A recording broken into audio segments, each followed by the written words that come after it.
Se você é uma cristã que odeia Israel, parabéns. Você foi manipulada pelos islamistas, pela Rússia, pela China. Por mais de 1000 anos, houve uma força que ficou entre a expansão islâmica e o mundo ocidental. E essa força foi a civilização cristã. Elas se mantiveram firmes, pois sabiam exatamente no que acreditavam e o que estavam defendendo, e as islamistas nunca esqueceram. Elas passaram séculos tentando descobrir como terminar o que começaram, ou seja, a conquista do mundo, como tomar o que nunca conseguiriam apenas pela força. E, eventualmente, elas encontraram a resposta. Você não conseguiria derrotar as cristãs em um campo de batalha, mas poderia destruir suas alianças. Você pode fazer com que foquem no inimigo. Agora, essa estratégia está funcionando melhor que qualquer exército jamais conseguiu. Se você se indigna mais com o que aconteceu no domingo de Ramos em Jerusalém do que com o ocorrido na Nigéria, estão conseguindo desviar seu foco do real problema. Mas não precisa acreditar em mim. Esse é um manual tão antigo quanto o tempo, e como sempre, tudo começa conhecendo a sua história. Bem-vinda ao programa IRK na JNS TV. Vamos começar do início. O ano é 632. O profeta Maomé morre, e o que se segue é uma das expansões militares mais extraordinárias da história registrada. Em um século, exércitos árabes conquistam o Império Persa, cruzam o Egito, norte da África e avançam pela Espanha. Cidades cristãs por 600 anos agora estão sob domínio islâmico, e a rapidez disso surpreende o mundo antigo. O que acontece quando a expansão alcança a fronteira da Europa? O ano é 732 e um exército árabe que já conquistou a Espanha está prestes a chegar ao sul da França. Para entender o que vem a seguir, é preciso saber o que era a Europa cristã na época. O cristianismo não era só uma religião como vemos hoje, praticada aos fins de semana e geralmente mantida privada. Era toda a estrutura organizacional da civilização europeia. Determinava a estrutura dos reinos, a redação das leis, as obrigações entre comunidades e, principalmente, como as pessoas compreendiam seu pertencimento e pelo que valia lutar. Então, quando o exército islâmico cruza para o sul da França, o líder militar franco Carlos Martel sai para enfrentá-los. Não só para defender o território, mas também a única força civilizacional organizada da Europa Ocidental capaz de resistir. Ele vence, e essa vitória é mais importante que quase qualquer outra batalha que você aprendeu na escola. Porque o que ele impede não é apenas o exército, ele impede a completa islamização da Europa Ocidental em um momento em que não há mais nada entre aquele exército e o resto do continente. Nenhum outro poder, nenhuma outra resistência organizada, nada pode derrotá-los. Se ele tivesse perdido, toda a base cultural, legal e religiosa sobre a qual a civilização ocidental seria eventualmente construída simplesmente não existiria. A Europa, como a conhecemos, não existiria, e é a civilização cristã que impede isso. Não se preocupe, mas os planos deles de expansão não pararam. Eles continuam em outras direções, para a Ásia Central, para a África, e de forma crucial, continuam tentando avançar para a Europa a partir de um ângulo completamente diferente. Enquanto Carlos Martel impediu o avanço pelo sul e oeste, havia outra frente. Imagine a Europa com duas portas. Carlos Martel havia fechado uma porta, mas a do sudeste, onde hoje ficam Turquia, Grécia e os Balcãs, seguia totalmente aberta. Ela era protegida por um império cristão diferente. Poucos conhecem o Império Bizantino, mas por 1000 anos foi uma das maiores potências mundiais. Ele era basicamente a continuação do antigo Império Romano, com sede no que hoje conhecemos como a cidade moderna de Istambul, na Turquia, e era cristão em sua essência. Por séculos, enquanto a Europa Ocidental ainda estava se estabelecendo, o Império Bizantino defendeu repetidamente a própria Constantinopla e manteve a porta da Europa fechada contra onda após onda de exércitos árabes avançando do sul e do leste. Eles resistiram por um tempo extraordinariamente longo, e sem eles, mais uma vez, a história da Europa seria completamente diferente. Tudo isso é verdade até 1453, quando eles não conseguiram. O Império Otomano, um poderoso império turco-muçulmano que vinha crescendo há mais de um século, finalmente invadiu Constantinopla após um cerco que chocou o mundo inteiro. A cidade que havia sido cristã por mais de 1000 anos caiu. A grande catedral foi convertida em uma mesquita, e, de repente, a segunda porta para a Europa estava escancarada. Os otomanos agora estavam livres para avançar diretamente para o coração do continente, e foi exatamente isso que eles fizeram. Entrando na Grécia, Bulgária, Sérvia e Hungria, aproximando-se do centro da Europa a cada geração. Para as pessoas comuns, era um terror existencial avançando constantemente nessa direção. O que nos leva aos dois momentos que finalmente pararam isso, porque, como você sabe, hoje o mundo ainda não é um império islamista. Em 1571, o Império Otomano havia construído uma enorme frota naval e estava avançando pelo Mediterrâneo em direção à costa oeste da Europa. Uma coalizão de estados católicos reuniu uma frota e enfrentou os otomanos na costa da Grécia, na Batalha de Lepanto, destruindo sua frota, quebrando a sensação de invencibilidade otomana no mar e encerrando a expansão otomana no Mediterrâneo Ocidental. E então, de forma crucial, 1683 Viena. Os otomanos enviam mais de 100.000 soldados aos muros de Viena, que então era o portal para a Europa Ocidental. A cidade está cercada, túneis são cavados sob os muros, os defensores sem comida e munição, e o imperador fugiu. A Europa enfrenta a possibilidade real de cair. Um exército de socorro composto por poloneses, austríacos e alemães, liderado pelo rei polonês Jan, chega e realiza a maior carga de cavalaria da história contra as linhas otomanas. O cerco fracassa, Viena é salva e inicia-se a retirada otomana da Europa, que segue por 2 séculos. Assim, o panorama geral é basicamente esse. Da França em 732 até Viena em 1683, abrangendo quase 1000 anos, é a civilização cristã que repetidamente absorve a pressão, paga o preço e resiste à islamização. Não é perfeito e não acontece sem enormes perdas, e nem sem que populações cristãs inteiras passem séculos sob domínio islâmico, mas o padrão aqui é inegável. E as pessoas do outro lado desse padrão, ou seja, os islamistas, entenderam isso muito bem. Veja, eles têm uma obrigação religiosa e moral de conquistar o mundo com a islamização e a lei Sharia, e eles estudaram as batalhas que os derrotaram e o porquê disso. E eles procuraram tirar conclusões que ecoam fortemente até os dias de hoje. Aqui a história complica de verdade, e não vou ignorar porque essa complicação é central para tudo o que vemos hoje. Durante a maior parte dessa história, os judeus não faziam parte das narrativas como aliados dos cristãos. Eles eram vítimas dos próprios reinos cristãos que travavam essas lutas. Comunidades judaicas foram expulsas da Inglaterra, França e Espanha.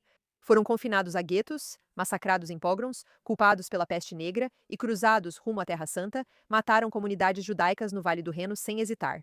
Durante grande parte do período medieval, os judeus estavam, na verdade, mais seguros vivendo sob domínio islâmico do que sob domínio cristão, o que é um fato que costuma surpreender as pessoas, mas é simplesmente verdade histórica. Se formos honestas, a ideia de uma aliança natural entre judeus e cristãos não é algo que vem da sabedoria antiga. Durante quase toda a história registrada, ocorre praticamente o oposto disso, tornando o que acontece no século XX ainda mais notável e digno de ser compreendido e preservado. A expressão civilização judaico-cristã quase não existia antes dos anos 1930, sendo criada então por razões históricas pouco conhecidas. Em 1933, Adolf Hitler chega ao poder na Alemanha e a ideologia nazista que ele traz consigo é explicitamente anticristã, além de antissemita. Hitler via o cristianismo como uma religião fraca, corrompida pelos judeus, que suavizou a civilização europeia. Queria trocá-la por algo baseado no paganismo germânico e na superioridade racial. Pela primeira vez, judeus e cristãos enfrentaram um inimigo que tinha os dois como alvo e via ambos como obstáculos ao mundo que queria construir. Líderes religiosos e intelectuais americanos perceberam que o ataque na Europa não era só ao judaísmo ou cristianismo, mas à base moral comum que sustentava ambos. A ideia de que a vida humana tem dignidade, a ideia de que existe um Deus que exige justiça e misericórdia, a ideia de que o poder não se justifica por si só. A base dessas duas religiões estava sob ataque. E por isso, o termo judaico-cristão foi criado deliberadamente para nomear esse terreno comum e dizer: essas duas tradições permanecem juntas, porque o que ameaça uma ameaça a outra. Mas criar um termo é uma coisa. Na verdade, desmontar séculos de hostilidade institucional é outra coisa. E é aí que entra 1965, uma data que a maioria das pessoas não conhece na história religiosa. Mas é um dos momentos mais significativos na relação entre essas duas civilizações. A Igreja Católica, maior instituição cristã do mundo com mais de 1 bilhão de membros, ensinou por quase 2000 anos que os judeus eram coletivamente responsáveis pela morte de Jesus. Esse ensinamento fundamentou perseguições, pogroms e ódio ao longo dos séculos, sendo uma das raízes do antissemitismo cristão. Em 1965, no Concílio Vaticano II, o Papa Paulo reverteu formal e explicitamente esse ensinamento. A declaração deixava claro que o povo judeu não era responsável pela crucificação, rejeitava o antissemitismo em todas as suas formas e pedia uma nova relação de respeito e diálogo entre católicos e judeus. Esse ato revolucionário coincidiu curiosamente com a descoberta dos manuscritos do Mar Morto, mas isso é outra história. Então, quando Israel foi estabelecido em 1948 e essa declaração veio em 1965, algo novo já havia sido construído. Dois povos com uma história longa e dolorosa perceberam que compartilhavam algo fundamental. Escrituras e ideias semelhantes sobre um Deus que faz exigências morais sobre como tratamos uns aos outros e sobre a dignidade inerente da vida humana, algo em que, como já sabemos, a islamização não acredita. Aliás, não foi pouca coisa encontrar esse ponto em comum. Na verdade, isso é profundo e poderoso e indicava uma aliança verdadeira, não só uma conveniência política, especialmente diante de forças que pensavam o contrário. Para milhões de cristãos, especialmente protestantes evangélicos dos Estados Unidos, Israel não era só um evento político, mas parecia uma profecia bíblica se cumprindo. Muitos já defendiam a criação de um Estado judeu desde o século XIX, antes da maioria dos judeus considerar isso politicamente. De repente, duas civilizações que passaram séculos em conflito passaram a compartilhar interesse, símbolo e visão do que estava em jogo no mundo. Mas tudo isso parece bonito, alegre e empolgante. Mas o que isso tem a ver com a tomada de poder pela islamização? Bem, se você estivesse assistindo a toda essa nova amizade de fora, se você fizesse parte de um movimento com ambições expansionistas e uma memória institucional muito longa sobre quais forças já haviam te impedido, em Viena e na França, essa aliança emergente seria algo que te preocuparia bastante, porque eles perceberam que um Ocidente unificado, com judeus e cristãos apoiando uma base comum, sabendo o que defendem, no que acreditam e pelo que estão dispostos a lutar, é algo formidável de se enfrentar. Mas um Ocidente que foi colocado contra si mesmo, que está confuso, onde a aliança entre essas duas entidades muito fortes foi silenciosamente envenenada por dentro, isso é algo completamente diferente. Se você consegue pegar o Israel profético e transformá-lo em algo ruim e negativo, de repente essa conexão religiosa com ele começa a vacilar um pouco. Por isso, em 1991, o FBI encontrou um documento interno do ramo americano da Irmandade Muçulmana, matriz ideológica do Hamas e da maioria dos movimentos políticos islamistas modernos. O documento apresentava seus objetivos estratégicos de forma clara, incluindo o que chamavam de eliminar e destruir a civilização ocidental internamente. Não principalmente pelo terrorismo, mas pela cultura, instituições e uma lenta reformulação de ideias ao longo das gerações. E a ideia mais eficaz para ser reformulada, se você pensar estrategicamente, é a ideia de Israel, porque Israel é o símbolo vivo e o alicerce concreto da aliança judaico-cristã.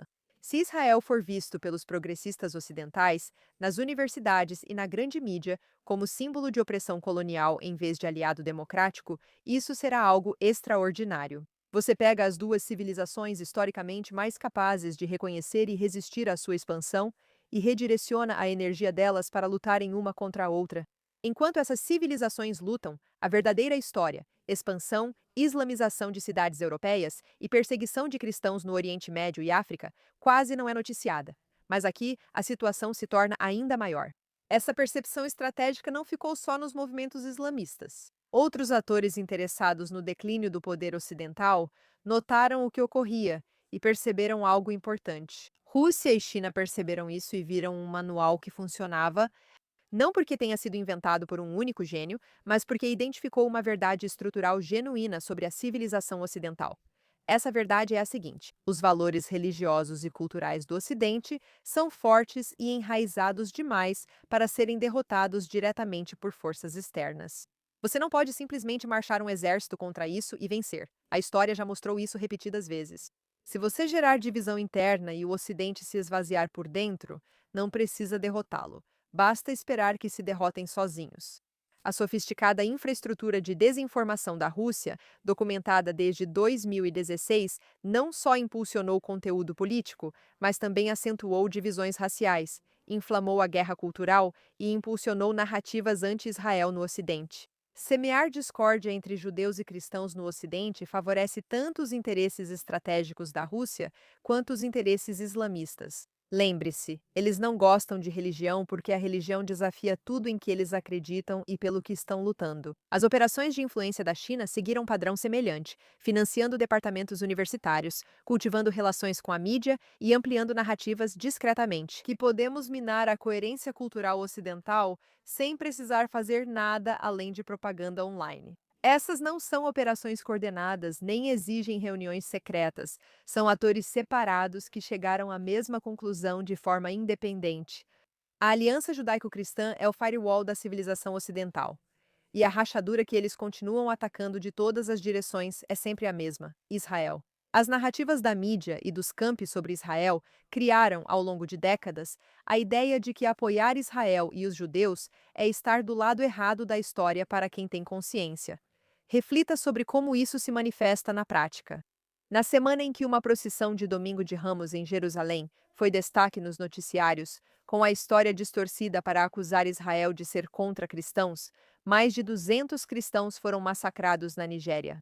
Igrejas foram queimadas e famílias assassinadas durante o culto em um dos piores ataques a cristãos em anos, mas provavelmente você nem soube, como grande parte do mundo. Eles estão escondendo isso ou nem sequer falando sobre o assunto, porque, além de complicar a narrativa que foi cuidadosamente construída, isso lembra as pessoas de que não são apenas os judeus que são alvo, os cristãos também são. Existe um padrão se repetindo em vários continentes, e se esse padrão se tornar visível, se as pessoas começarem a ligar os pontos entre o que está acontecendo com as comunidades judaicas e o que está acontecendo com as comunidades cristãs, as perguntas que elas começam a fazer se tornam muito perigosas para aqueles que se beneficiam da confusão atual. O foco segue nas operações militares israelenses. Uma geração inteira de pessoas bem-intencionadas, pessoas com intenções genuinamente boas, que querem estar do lado certo da história, são guiadas para a conclusão de que a posição moral, a posição dos direitos humanos, aquela que deveria ser inerentemente cristã, é se posicionar contra Israel.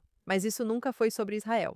É sobre um plano sofisticado para fazer um time imbatível lutar entre si, para que possam ser destruídos. A aliança mais importante do mundo ocidental moderno está silenciosamente se fragmentando, uma resolução de campos e uma votação em igreja por desinvestimento de cada vez. E a maioria das pessoas nunca percebe o que realmente está acontecendo porque estão ocupadas demais discutindo sobre as coisas que foram induzidas a discutir. Mas o lugar onde essa estratégia agora está mais visível e onde a maioria das pessoas não percebe o que realmente está vendo é na conversa sobre os Estados Unidos e Israel. Pois nos últimos anos a aliança judaico-cristã foi discretamente rebatizada. Ela foi retirada de seu contexto moral, civilizacional e religioso e reembalada como uma questão política. Essa aliança com Israel é boa para os Estados Unidos? Israel compensa todo esse desgaste? Os Estados Unidos não estariam melhores sem esse relacionamento complicado que os envolve em conflitos desnecessários no Oriente Médio?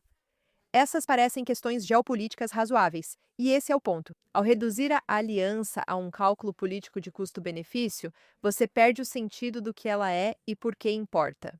Você pegou algo com 1000 anos de peso civilizacional por trás e transformou em um item de pauta que pode ser debatido e descartado num debate em canal de notícias. Isso não é um acidente, e é especialmente notável agora, enquanto uma guerra histórica contra o terrorismo, uma ideia inerentemente anti-ocidental, está sendo infantilizada. Para debater se Israel manipula os Estados Unidos. Em vez de ser celebrado pela ocasião monumental que é, a derrubada da República Islâmica, algo que os americanos apoiam há anos. O rabino Jonathan Sachs notou isso claramente. Ele chamou isso de novo antissemitismo, observando que migrou da extrema-direita, onde existiu por séculos, para a esquerda progressista e depois para o mainstream político. O que o tornava novo não era o ódio, tão antigo quanto a história, mas a respeitabilidade da linguagem que o envolvia.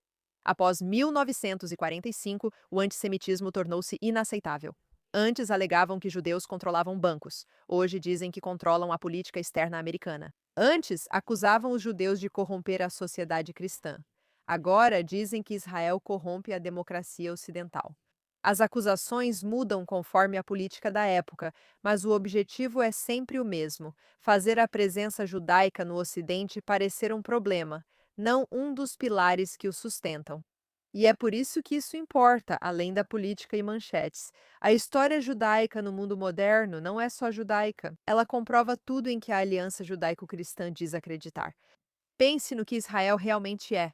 No meio da região mais volátil, disputada e ameaçadora do planeta, o povo judeu construiu um país vibrante, que valoriza a vida e desenvolveu medicina, tecnologia, agricultura e cultura de destaque mundial, enquanto luta por sua sobrevivência em vários frontes há mais de 70 anos, ainda é um dos lugares mais felizes da Terra.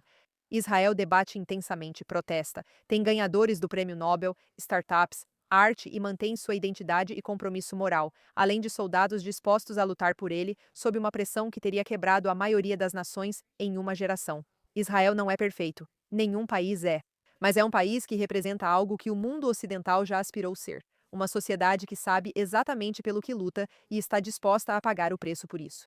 E isso, talvez mais do que qualquer outra coisa, é o motivo pelo qual foi transformado em um vilão. Um Estado judeu próspero no centro da maior ameaça à civilização ocidental é o argumento mais poderoso possível de que os valores dessa aliança ainda têm força real, não são apenas relíquias históricas.